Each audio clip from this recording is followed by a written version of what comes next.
Moscow. We were divorced, and I married later, second time. By the end of my first assignment in India, I was promoted to the position of public relation officer. You can see me here translating a speech by a Soviet boss. And you're on the right. I'm on the right here, yes. And it was, the occasion was commissioning of the refinery complex in Bihar, Barauni. Back in Moscow, I was immediately recruited by Novosti Press Agency, which is a propaganda and ideological subversion front for the KGB. 75% of the members of the Novosti are commissioned officers of the KGB. The other 25 are, like myself, co-opted agents who are assigned to specific operations. In this particular case, you can see me talking to students of Lumumba Friendship University in Moscow. This is a huge school under the direct control of the KGB and Central Committee, where future leaders of the so-called national liberation movements are being educated and selected carefully. And some of them have absolutely, this, for example, is a group of students from Lumumba. They don't look like students at all. They look more like military, and that's exactly what they were. They were dispatched back to their countries to be leaders of the so-called national liberation movements, or to be translated into normal human language, leaders of international terrorist groups. Another area of activity when I was working for the Novosti was to accompany groups of so-called progressive intellectuals, writers, journalists, publishers, teachers, professors of colleges. You can see me here in Kremlin. I'm second on the left, with a group of Pakistani and Indian intellectuals. Most of them pretended they don't understand that we are actually working on behalf of the Soviet government and the KGB. They pretended that they are actually being guests, VIP intellectuals, that they are treated according to their merits and their intellectual abilities. For us, they were just a bunch of political prostitutes to be taken advantage for various propaganda operations. Therefore, you can see perfectly well the senior colleague of mine on the left doesn't really have that much respect on his face, and myself with a very skeptical smile, typical KGB sarcastic smile, anticipating another victim of ideological brainwashing. This is how a typical conference in Novosti headquarters in Moscow looked like. Sitting in the middle is Boris Burkov, the then director of Novosti Press Agency, high-ranking party bureaucrat in the Department of Propaganda. I am standing next to a famous Indian poet, Sumitranandan Pant. He was famous because he was an author. He was the author of a famous poem titled Rhapsody to Lenin. That's why he was invited to USSR, and everything was paid by the Soviet government. Pay special attention to number of bottles on the table. This is one of the ways to kill the awareness or curiosity of foreign journalists. One of my functions was to keep foreign guests permanently intoxicated the moment they land at Moscow airport. I had to take them to the VIP lounge and toast to friendship and understanding between the nations of the world. Glass of vodka, then a second glass of vodka. And in no time, my guests would be feeling very happy. They would see everything in kind of pink, nice color. And that's the way I had to keep them permanently for the next 15 or 20 days. At a certain point in time, I had to withdraw alcohol from them so that some of them, who are the most recruitable, would feel a little bit shaky, guilty, trying to remember what they were talking last night. That's the time to approach them with all kind of nonsense, such as joint communique or statement for Soviet propaganda. That's the time they are the most flexible. And of course, what they didn't understand, they didn't realize or pretended not to realize, that myself, who was drinking together with them, was not drinking at all. I had ways to get rid of alcohol through various techniques, including special pills which were given to me by my colleagues. But they were taking it seriously. In other words, they would consume quite large volumes of alcohol and feel quite uneasy next morning. In 1967, the KGB attached me to this magazine, Look magazine. A group of 12 people arrived to USSR from United States to cover the 50th anniversary of October Socialist Revolution in my country. From the first page to the last page, it was a package of lies, propaganda cliché, which were presented to American readers as opinions and deductions of American journalists. Nothing could be far from truth. These were not opinions. They were not opinions at all. They were the clichés which the Soviet propaganda wants American public to think that they think. If it does make any sense at all. It sure does, because from the viewpoint of the Soviet propaganda, although there are some subtle criticisms of the Soviet system, the basic message is that Russia today is a nice, functioning, efficient system supported by majority of population. That's the biggest lie. And of course, American intellectuals and journalists from Look magazine elaborated on that untruth in various different ways. They intellectualized that lie. They found all kinds of justifications for telling lies to American public. Excuse me, it was partly your job to make sure that they got these ideas, yes, and accepted them as their own ideas. Right. Actually, even before they arrived to USSR, and they paid astronomical sum of money for that visit, they were submitted, this Novosti Press Agency developed so-called backgrounders, 20-25 pages of information and opinions which were presented to the journalists even before they bought their tickets to Moscow. They had to analyze the situation, and judging on their reaction to that backgrounder, the local Novosti representative or local Soviet diplomat in Washington, D.C. would assess whether they be given visa to USSR or not.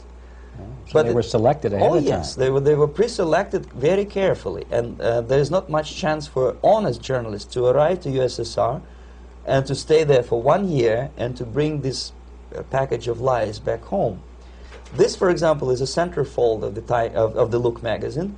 They presented this monument erected by Communist Party in Stalingrad as the symbol, personification of Russian military might. And they said in the article, which is published on the site, that Soviets are very proud of the victory in the Second World War. This is another big myth, a lie. No sensible people would be proud to lose 20 millions of their countrymen in a war which was started by Genoese Hitler and Comrade Stalin and paid by American multinationals. Most of the Soviet citizens look at this type of monuments with disgust and sorrow, because every family lost father, brother, sister, or child in the Second World War. Yet American journalists who were trying to appease, to please their hosts, presented this picture on the centerfold as the symbol and personification of Soviet national, they call it Russian national spirit. And it was greatest misconception and a very tragic misunderstanding. Of course, Look magazine was not distributed in USSR. The main audience was in United States. But I presume that many Americans, millions of Americans who were reading Look magazine at that time, had absolutely wrong idea about the sentiments of my nation, about what the Soviets are proud of and what they hate. This is a group, you see the same lady with the sword in Stalingrad. This is the group of journalists. Myself is in the center with the same devilish smile. And Mr. Philip Harrington is on the extreme left there with his camera. This is the gentleman which was so deaf or so uninterested in what I had to say to him. This is the same picture, a blow-up of the same picture. Many guests from various countries, in this particular case from Asia and Africa, were taken by me as a Novosti Press Agency employee for a tour across Siberia, for example. We would show them typical kindergarten, you see, nothing special by American standards, just nice children sitting, eating their breakfast or lunch. What they could not understand, or they pretended not to understand, that this is an exemplary kindergarten. This is not the kindergarten for average person or average family in USSR. And we maintain that illusion in their minds. You can see myself under the red spot in the middle there with the same business-like expression. I'm doing my job. That's what I'm assigned to do, and that's what I was paid to do. But deep inside, I still hope that at least some of these useful idiots would understand that what they are looking at has nothing to do with the level of affluence in my nation. This is a better picture which reflects the true spirit of the Soviet childhood. This picture was printed in a Canadian government publication by mistake. In the middle, you can see children playing on a small courtyard, and the caption goes, "This is a typical kindergarten in Siberia." What these idiots didn't understand, that it is not kindergarten at all. It is a prison for children of political prisoners. But there was not a single mentioning that what they were visiting actually was an area of concentration camps. And the job of people like myself to help them to not to notice that they are actually talking to prisoners. Most of the children were dressed, especially on the occasion of the foreigners' visit. Of course, there were no corpses on the ground. There were no machine gun guards. And well, it looks not very pleasant, as you see. It looks dull, but obviously it does not create an impression that this is actually a prison. Well, did any of the journalists have the curiosity to ask about prisons and that kind of thing? Yes. They were in Siberia. This Yes. is what you associate. Yes, some of them asked questions, and naturally we would give them, for the stupid question, we give them stupid answer. No, there are no prisons in Siberia. No, most of the people who you see are free citizens of USSR. They are very happy to be here, and they are contributing to the glory of the socialist system. Some of them pretended that they believe what I was telling them, and most of them, we may discuss it later, what are the motivations of these people? Why would they stubbornly bring lies to their own population through their own mass media? I have various answers to this. There is not a single explanation. It's a complex of explanations. It's fear, pure biological fear. They understand that they are on the territory of an enemy state, a police state. And just to save their rotten skins and their miserable jobs, their affluence back home, they would prefer to tell a lie than to ask truthful questions and report truthful information. Second, most of these schmucks were afraid to lose their jobs, because obviously if you tell truth about my country, you will not last long as a correspondent of New York Times or Los Angeles Times. They will fire you. What kind of correspondent are you? You obviously cannot find common language with Russians if they kick you out in 24 hours. So just by trying to be conformist to their own editorial bosses, they tried not to offend the sentiments of the Soviet administrators and people like myself. Deep inside, I hope they would insult my or offend my sentiments. Obviously, they preferred not to. Another reason, I refuse to believe it, but obviously, there is another reason. Obviously, it's a greed. These people earn a lot of money. When they come back to USA, they claim that they are experts on my country. They write books which sells in million copies, titled like Russians, The Truth About Russia. Most of it is lie about Russia. Yet they claim to be Sovietologists. They play back myth about my country, the propaganda cliches.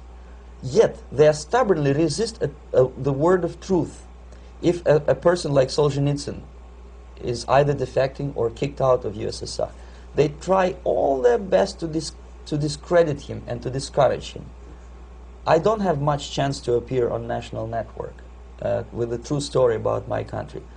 But a useful idiot like Hendrik Smith or Robert Kaiser, they are big heroes. They come back from USSR. They say, oh, we were talking to dissidents in Russia. Big deal. Soviet dissidents are chasing American correspondents in the streets, and they are cowardly escaping from these contacts. For some strange reason, if you want to know more about Spain, you refer to Spanish writers. If you want to learn more about French, you read French writers. Even about Antarctica, I bet you would read Penguins. Only about the Soviet Union, for some strange reason, you read Hendricks and Schmendricks and all kind of Kissingers, because they